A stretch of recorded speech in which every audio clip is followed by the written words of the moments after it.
Welcome to the Michigan Man Podcast on Wolverine Sports Radio, a member of the V Sporto Network, and in partnership with SB Nation's Maize and Brew, for Wolverine fans from coast to coast. Go Blue and welcome to this week's show. I'm your host, Mike Fitzpatrick. If you've been wondering where we've been for the last few weeks, let me once again remind you we are on our summer schedule of 2 shows a month until August. That's when we return to regular programming in advance of another season of Michigan football. We're in the middle of June now, and other than recruiting news, there's really not much else happening on campus. These next 6 weeks could have a major impact on the football class of 2023, though. With more visits scheduled from top targets and the barbecue at the Big House in July, we expect more verbals before the season gets started. Still, some of you are frustrated that Jim and his staff have not capitalized on last season's success, while other schools like Michigan State are racking up 4-star recruits and now have a 2023 class ranked number 8 in the land. I understand the frustration, but there is still plenty of time. Alabama is ranked in the 40s right now, and you can bet your bottom dollar they will be in the top 3 when this all ends in December. So hang in there. A lot will change in the coming weeks and months. We are in on some big-time kids, though. We need to move the needle and get some verbals before Labor Day if possible. If that doesn't happen, then maybe we should worry about this class. My guest today says having a top 10 class in June is nice, but nothing really matters until these kids sign on the dotted line. With us to discuss that and more is Editor John Borton from the Wolverine Magazine. So stay with us.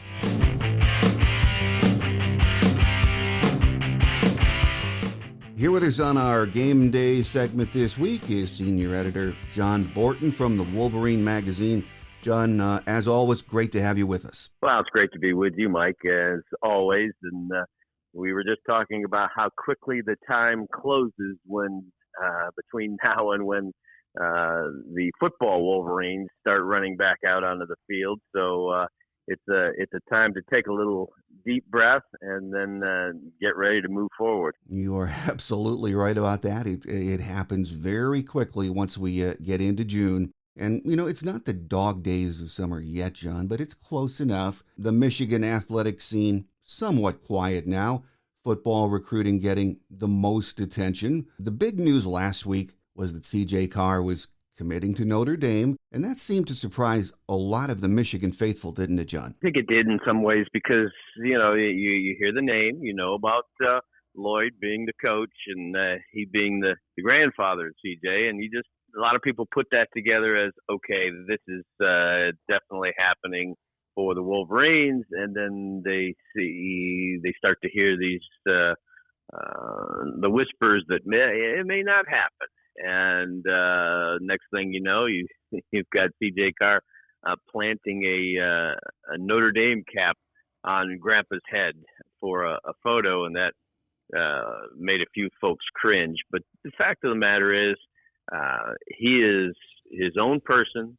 He gets to make his own choice as far as a school, and I can't see getting after a young man and his family for making a college choice. It's where he's going to spend his years, and yes, the family certainly has huge ties to Michigan, but it's not a cinch that the grandson is going to go the same way. No, you're absolutely right, John. But something to keep in mind is that CJ is in the class of 2024. I've heard some talk that he might reclassify. But if he doesn't, do you think Michigan will keep touching base with him and keep recruiting him? I do not expect Michigan to make a big push from what I've heard. I just think I understand that, there could be some delay in the process, but I think in this case that they will probably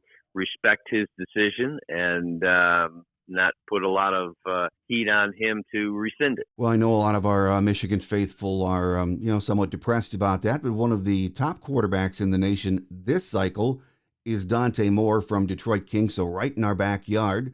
He was thought to be a Notre Dame lean by a lot of the recruiting gurus, but It sounds like he is still very interested in Michigan football, isn't he, John? Well, he's certainly shown plenty of interest. There are some people that are convinced that Michigan could go 0 for 2 here, but that, it's recruiting, and you do not until signing day and the name is on the dotted line, do you rule anything out. So I think that there's still plenty of anticipation that Mr. Moore is going to, or at least is going to consider Michigan very strongly.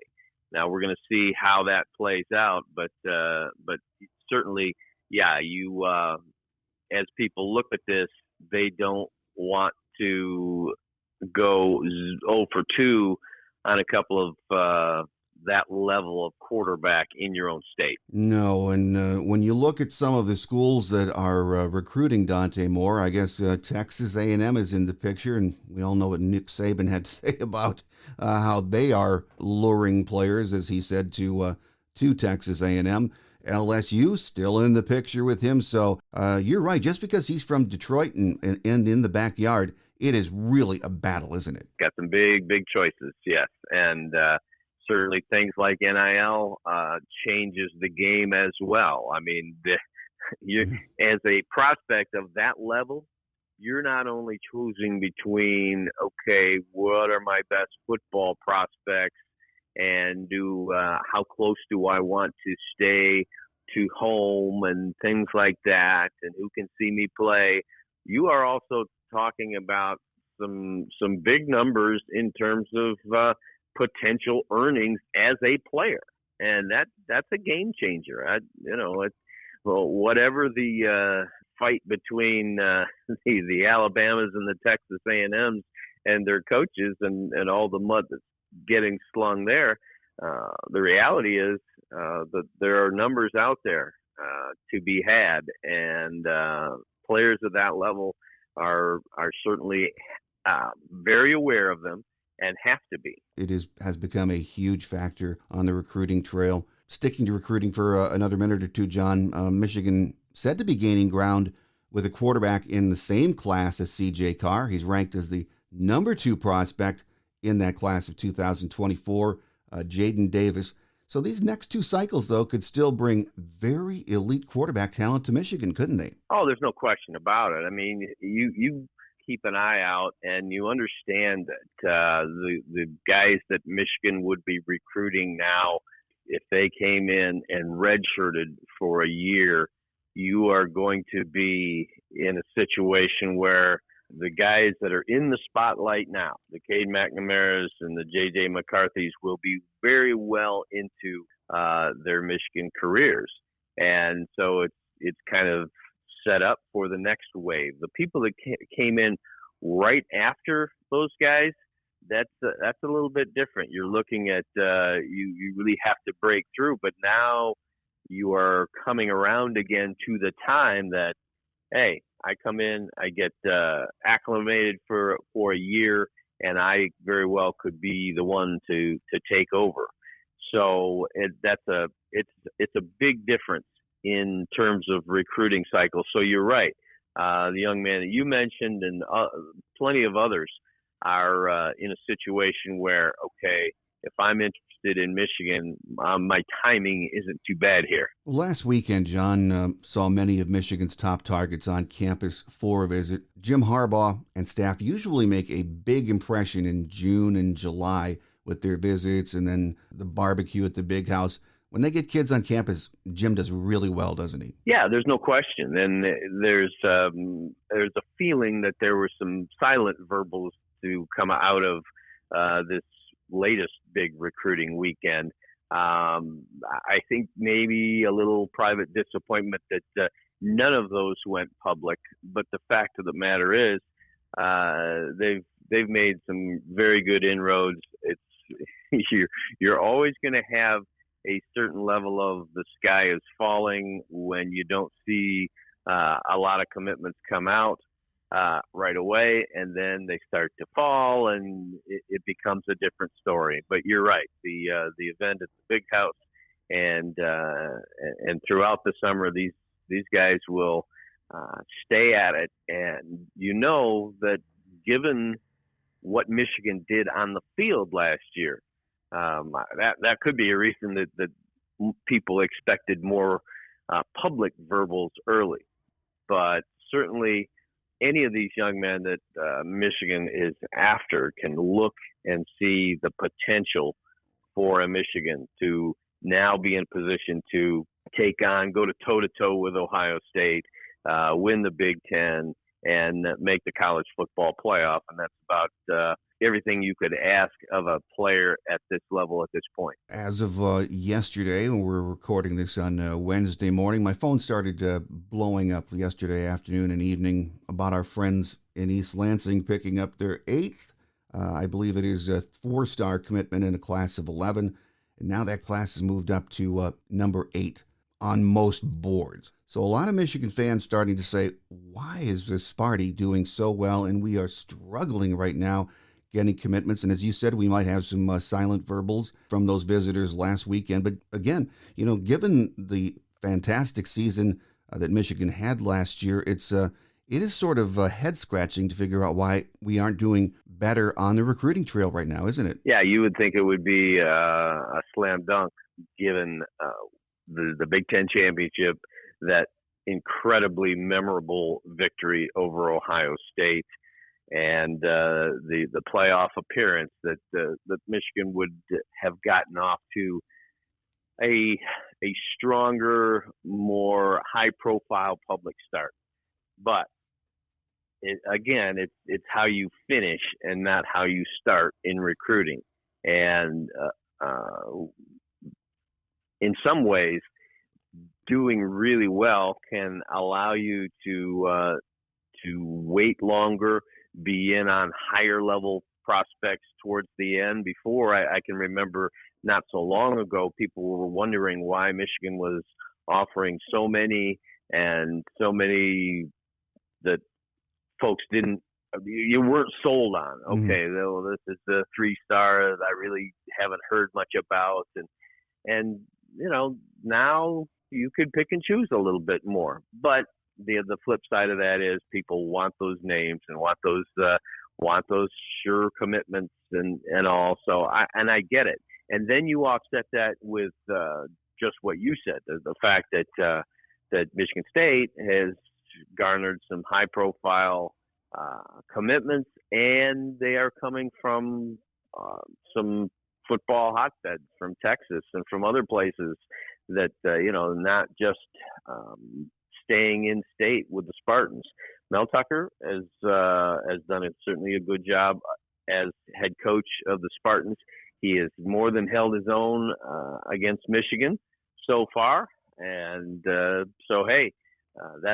that gets into the head of Michigan fan that is, especially the ones that are tempted to panic. I would say the Wolverines, as I talk to people for the football preview, and we've talked to so many, be it John Jansen or Doug Skeen and Chris Hutchison, obviously Dr. Chris Hutchison, the former U of M All-American. They look at this and say that Ohio State breakthrough was so significant and so huge, but there's that but. You got to get squared away on the Michigan State series. This can't be a sort of a dominance for a few years by Michigan State, followed by back and forth, equal footing. You don't know which way it's going to go, and then obviously Tucker getting off to the 2-0 start against Jim Harbaugh. So you gotta, I think if you're nervous, you really want to not only see Michigan get out the gate very quickly this year on the field, but handle that Michigan State game at home in a decisive fashion. Well, John, we're nearing the 1-year anniversary of the NCAA voting to allow NIL, name, image, and likeness policies, allowing college athletes to legally profit from their personal brands. And in theory, that sounds good and fair, but how these NIL programs are being administered is different from state to state, we're learning. It still really is the Wild West out there where NIL is impacting recruiting, isn't it? Yeah, there's no question about it, because from Michigan's standpoint, they are a little more restricted by state law than some states, but there's also the internal philosophy that interprets this as, look, we're not going to use this to recruit. If you come here and you establish yourself as a strong athlete and a high profile presence, you will get rewarded. There's NIL money out there, and that's a building program. But in other places, there's no question it's a recruiting inducement. And Nick Saban has spoken out loudly about that, probably because he doesn't like to give up the advantages that he has had for a while. And but yeah, that it is Wild West is a good way to put it, because it is uneven ground. I thought for a while when it was first announced, the conservative with regard to football in me said, I don't like this, but this might be the way for Michigan to answer back against those who operate in the gray areas and don't mind skirting the rules in recruiting. And, this could even the score because everything's above board.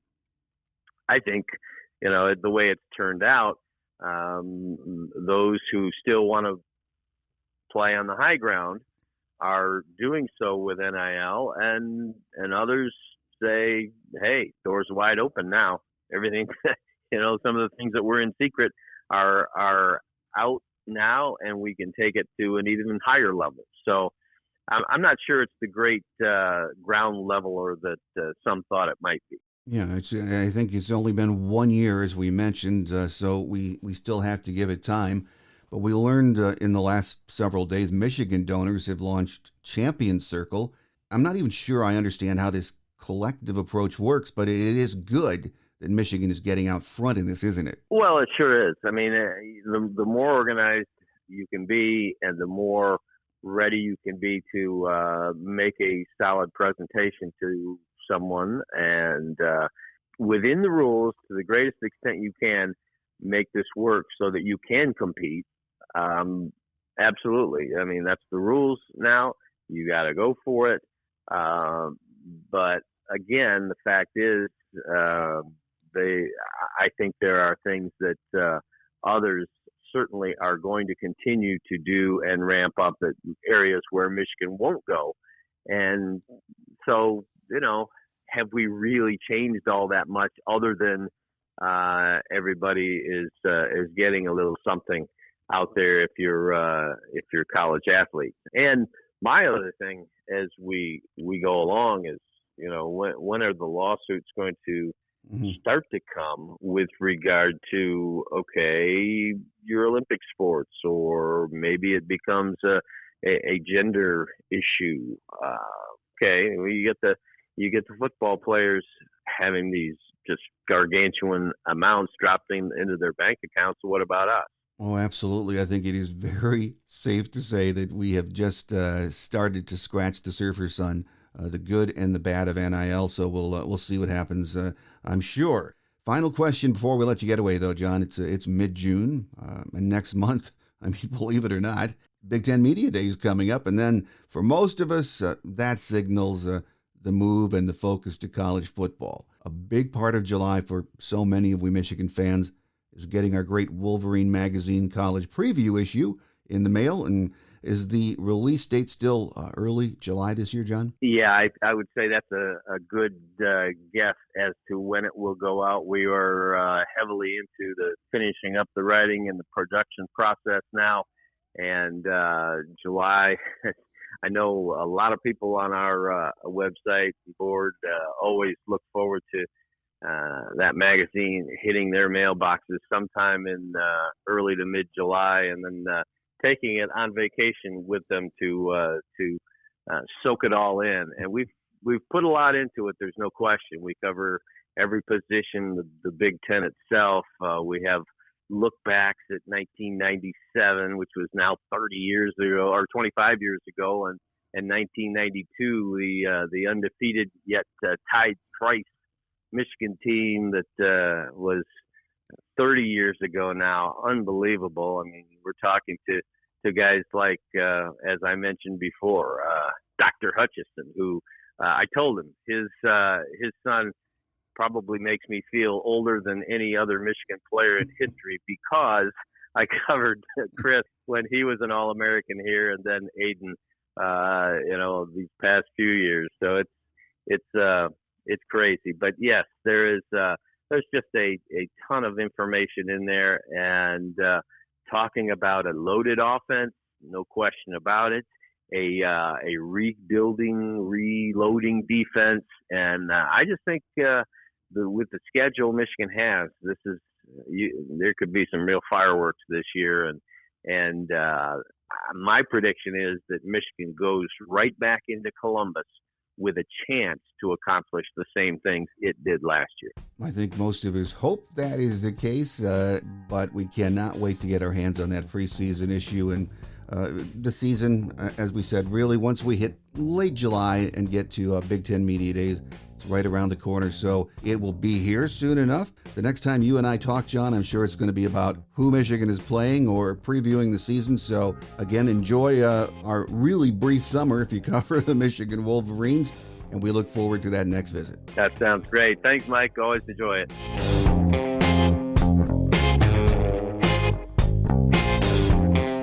On Quick Hits today, baseball coach Eric Bakich, who led the program to a national runner-up finish in 2019, has reportedly accepted an offer to coach at Clemson. During his 10-year career at Michigan, Bakich led the program to a .328 and .216 record and won the Big Ten tournament title in 2015 and this year, which gave Michigan an automatic berth to the NCAA tournament. Clemson is reportedly offering Bakich over $1 million annually with incentive bonuses. It is unclear who Michigan might target to take over for Bakich. Among the potential candidates are Chris Vetter, the current Detroit Tigers pitching coach, and CMU coach Jordan Bischel, who is coming off his fourth season, leading the Chippewas to the MAC championship this season and a trip to the NCAA tournament.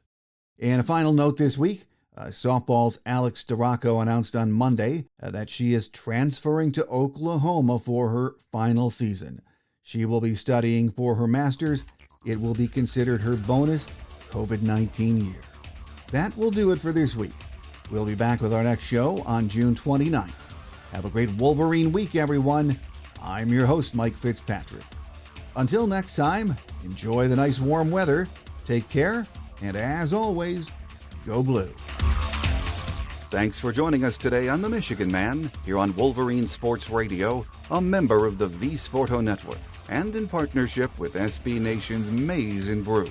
Our listener lines are open 24/7 for your calls at 313-263-4842. That's 313-263-4842.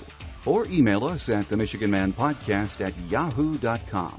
That's themichiganmanpodcast@yahoo.com. The Michigan Man Podcast is produced at the studios of Robin Lynn Productions, Allen Park, Michigan, and is not affiliated with the University of Michigan. Go Blue!